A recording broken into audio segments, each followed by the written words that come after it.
هيا اسمعكم بقصة البنت اللي كانت تبكي بحفل الشامي على أغنية الشامي. اسمع الفيديو ده حق البنت هذه اللي تبكي وأنا برجع أكلمكم. اسمع.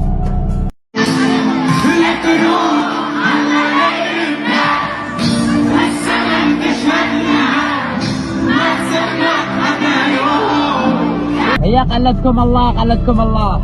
هذه البنت تبكي على أغنية، أنا اللي يفتر قلبي تبكي بحرقة من داخل قلبي بحرقة.